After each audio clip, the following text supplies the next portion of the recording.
皆さんこんにちは、マロです。このチャンネルを訪れてくださってありがとうございます。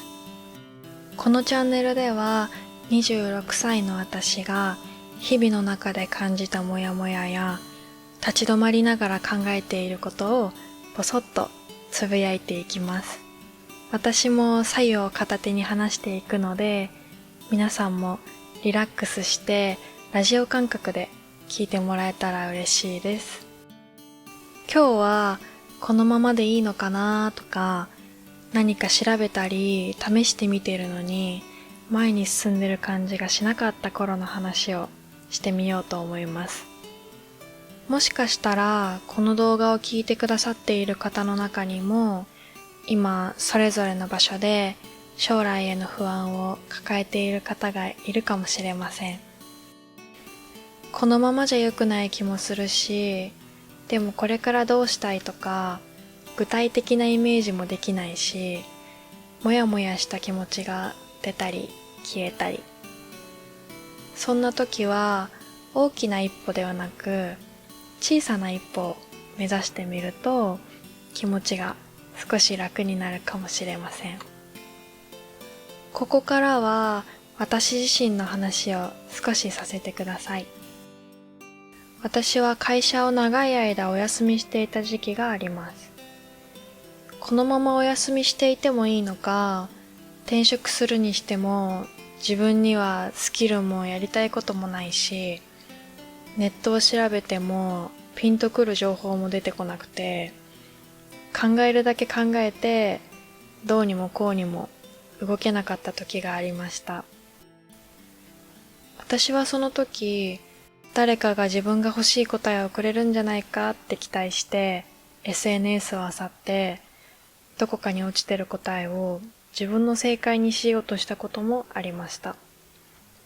また私一人じゃどうにもできないから、今ちゃんと前に進めている人ならどうにかしてくれるかもって気持ちで人に相談していたこともあります。それっぽい回答をもらえると、その時は魔法のような安心感を得られるんですが、時間が経つと本当にこれでいいのかなって思えてきたり、うまくいかなかった時にその人のせいにしたくなっちゃったり、いろいろうまくいかないループにはまってしまいました。今思えば間違っていてもいいから、足の小指を前に出すくらいでもいいから、失敗とか成功とかよりも自分でこうしてみようって決められた。その感覚が自分を安心させてあげるのに必要だったのかもしれません。あの頃の自分を振り返って気づいたのが、本当はこうしたいけどこうすべきっていう考えが頭の中に常にあって、こうしたいっていう本心とこうすべきっていう生きてきた中で蓄積してきた、なんかこっちに行けば安心みたいな知識や考えの間で揺れている時ほど、将来に対しての不安が大きくなっていたということです。将来のことを考えると、もっといい環境がある気もするし、でも今はここにいてものすごく安心するから、このままでいるべきみたいな、動きたいのに動けない自分がいました。こうすべきって分かっている方にいた方が心地よかったり安心感がある気がします。だからつい正しそうに見えるこうすべきを優先したくなる。でも本心とこうすべきの間にギャップがあって苦しいからもやもやするし、将来への不安も大きくなるのかもしれないなって思いました。子供の頃はあれやりたいってもっと純粋な気持ちで動けていた気もしますが、いつの間にか自分の気持ちに素直に動くのが怖くなっていました。でも今いきなり自分のこうしたいっていう気持ちに素直になろうと思っても、すぐには難しいんですよね。頭の中のこうすべきって声は急にはなくならないし、今まで心の奥にしまっていた本心も急にはオープンになってくれないし、そもそも動くのも怖いし。なので私は自分の気持ちに素直になる練習として、すごく小さなことから始めていました。例えば、ゆっくりとコーヒーを入れる時間を作って香りを楽しんでみたり、本当に食べたいものを選んでみたり。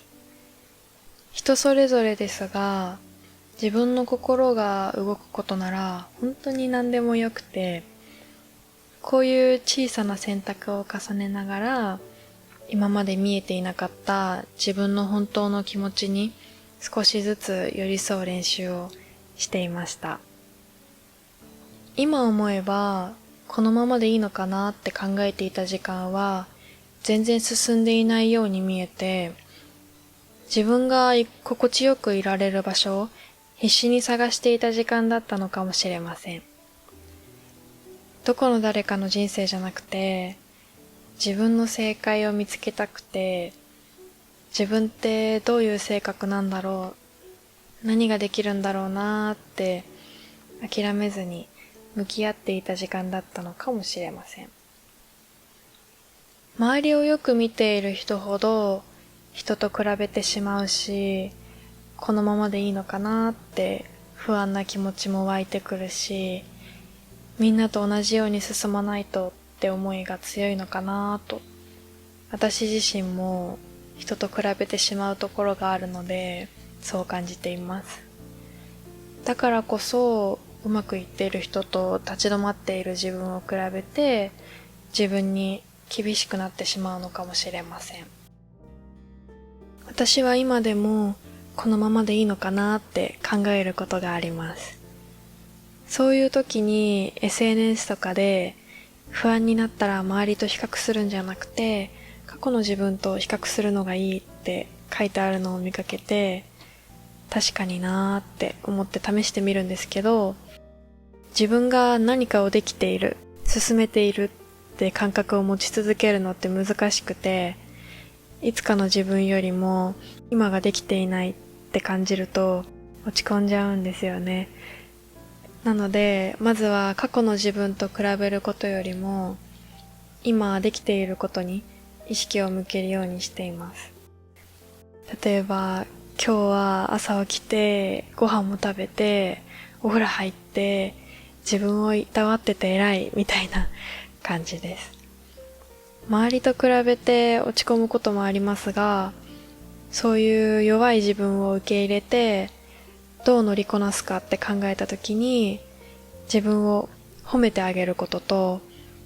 自分をもう少し好きになるために、どういう一歩を踏もうかなって考えてみる。これが自分と向き合う上で大切なんじゃないかなと感じています。簡単ではないんですが、できるだけ自分の感覚を大事にして、信じて、そこから小さな一歩を踏み出すことを続けていけたら、これからの不安も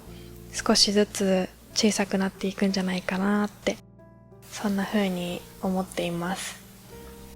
もしこのままでいいのかなと感じている私に言葉をかけるとしたら、大前提、あなたはもうよくやっている。そして今すぐ大きく前に進もうとしなくていい。自分の心が少し動くことを積み重ねるだけでもいい。そう伝えたいです。立ち止まって考えている時間はもやもやして心地よい時間ではないかもしれないけれど、その時間は無意味ではない。少なくとも自分を雑に扱わなかった時間だったんだと思います。今すぐ答えが出なくても、このままでいいのかなーって考えていた時間は、自分の本心を大切にしようとしていた時間でもあると思うからです。今日はこの辺で終えたいと思いますが、ここまで聞いてくださってありがとうございました。寒い日が続いていて、今日なんか雪も降っていて、体調もメンタルも揺れやすい時期ですが、お互い体を大切にして過ごしていきましょう。それでは皆さんにとって良い一日になりますように。マロでした。